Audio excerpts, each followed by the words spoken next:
Pasko na! At ang Diyos, kapag nagpautang, di naghihintay ng kapalit yan. Bakit? Ang Diyos ang may-ari ng lahat ng bagay. Aanuhin pa niya, aanihin pa ng Diyos ang ibabalik niyo.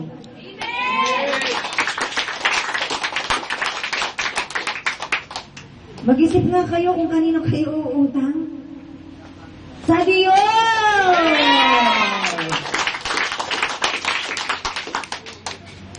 Pero bago ka pa utangin ng Diyos, anak, nakipag-usap ka sa akin kanina bago ka nagising? Pagkatapos mong magising? Nagpasalamat ka ba sa akin? O, paano ka pa utangin ng Diyos?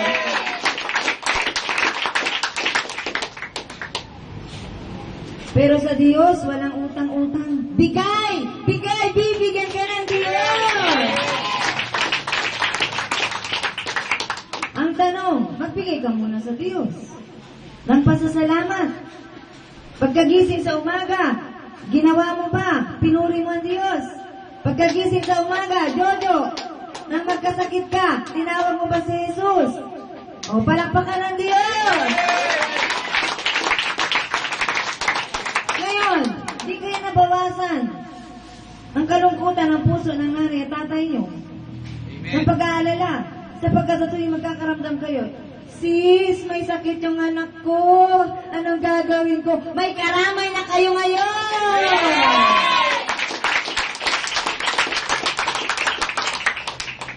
Sapagkat napakahalaga sa buhay ng tao na meron siyang kakampi.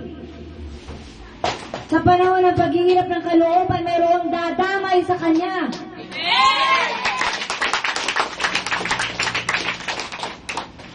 At sigurado ka, kilala mo kung sino yung kakampi mo.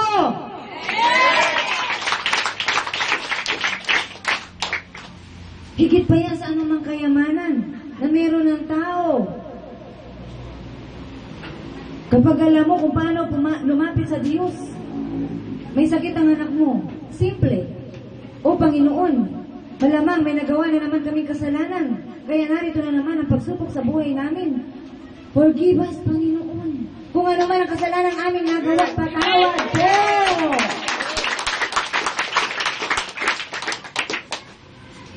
First step, bago lumapit at humingi sa Diyos ng anumang bagay, humingi muna ng kapatawaran sa lahat ng kasalanan.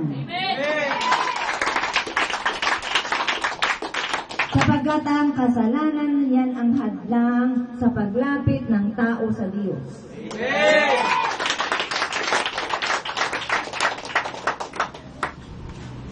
Di mo alam, babae, ang kasalanan ng asawa mong lalaki.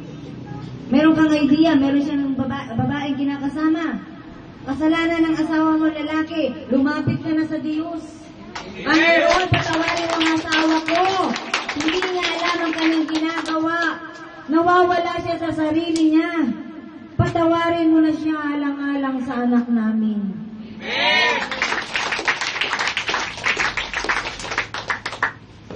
At ganon din naman ang lalaki. Panginoon, patawarin mo ang asawa kong babae, naghilo rin siya sa akin.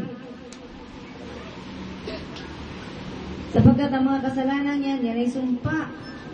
Sumpa ang dulot sa mag-asawa. Naiintindihan nyo ba?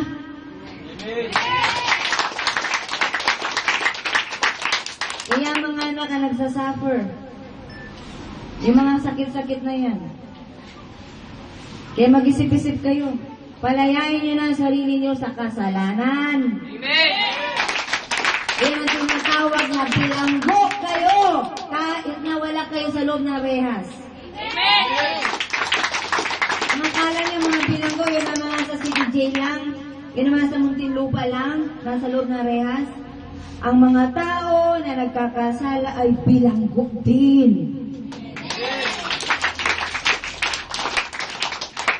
Kaya kayo ngayong nakikinig sa Diyos ay pinalalaya na ng Diyos. At ang tao pinalaya ng Diyos, ano ang gagawin? Magpupuri yan sa Diyos! Sapagkat ang kagalakan niya, siya ay pinalaya ng Diyos saan? kasalanan. At kapag ang tao ay pinalayo ng Diyos sa kasalanan, ano ang susunod dyan? Makikita na niya ang mga hiwaga, ang mga himala sa buhay niya. At kung wala siyang maisaing kahapon, ngayon darating ang isang sakong bigas.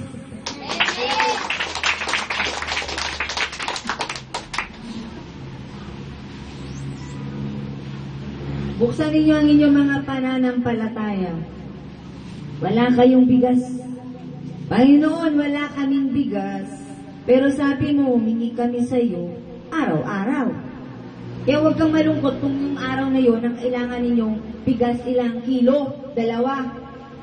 2 kilo lang naman ang talagang ibibigay sa iyo kasi yun lang ang para sa araw na yun. At kinabukasan, kung gusto mo na maagang dumating yung 2 kilo, 1 o'clock pa lang, ng madaling araw, magdasal ka na. Panginoon, agahan mo yung 2 kilo kasi maagang papasok yung anak ko. Di kaya kakatok yung kapitbahay mo, alam na alam talaga na wala kayong bigas eh. Ay manang, nga na yung 2 kilo, sumubra yung dala ng asawa ko kahapon, kaya sa'yo na muna yung 2 kilo. Amen! Alam nyo ba ang buhay na simple? Kung kayong lahat ay magkakasama sa isang compound, na magkakapanalig kayo, kung ano meron sa kanya, meron sa kanya, meron sa kanya, hati-hati kayo. Amen! At isang araw siya ay magiging seaman. Papalaot siya sa karagatan. Kikita siya ng dolyares. Kayong lahat ay kakampi niya. Pero din kayong pasalubong mula sa kanya. Yung 2 kilong bigas, tigda 2 sako kayo. Kapagkat ang pag-ibig niya ay para sa lahat. Kayong lahat ay magkakapatid sa Diyos. Kaya pare-pareho ang damdamin ninyo sa isa't isa. Amen.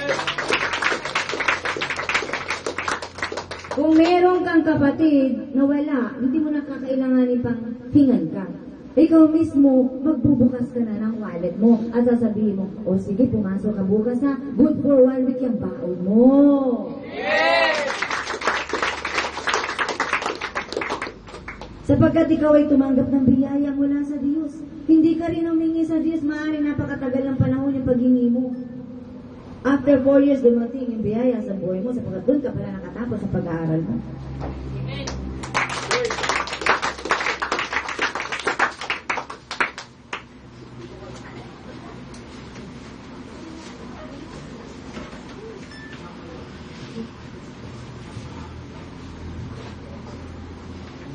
Lahat ng narito, expect miracle. Amen! Ang miracle nangyayari sa taong may faith. Amen!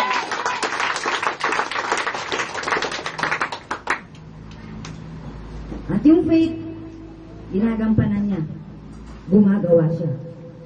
Paano? Makinig kayo, hindi ba? Pumalakpak kayo sa Diyos. Dagdagan niyo ba yung palakpak niyo?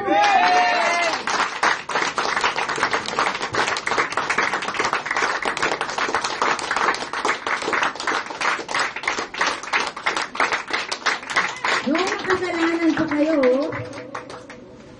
kani-kanina lang, bago kayo pumunta dito, hila-hila niyo yung mga kasalanan niyo, di ba? Para marinig kayo ngayon ng Diyos, nakasan niyo palakpak niyo.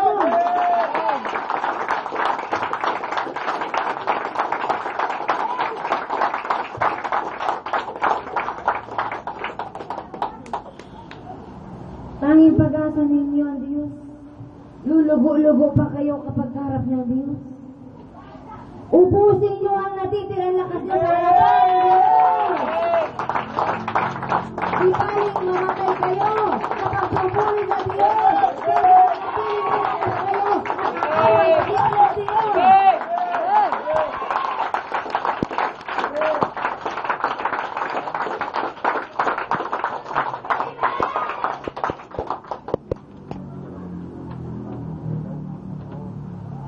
Kaya mga kabataan, ganyan na maging isipan nyo. Pararangalan ko ang Diyos. Pararangalan ko siya!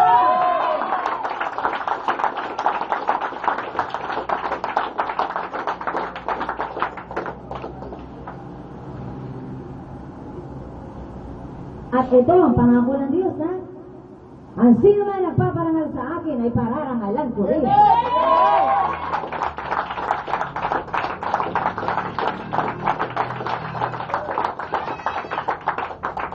Ang sino man nagtataas sa pangalan ni Jesus ay itataas din ng Diyos.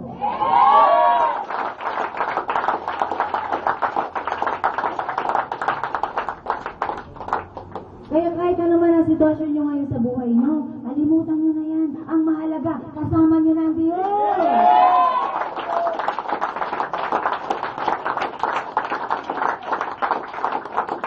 Ang Diyos na likha ang tao ay napakaganda. Bago likhain ng tao ay handang-handa na ang kakailanganin ng tao.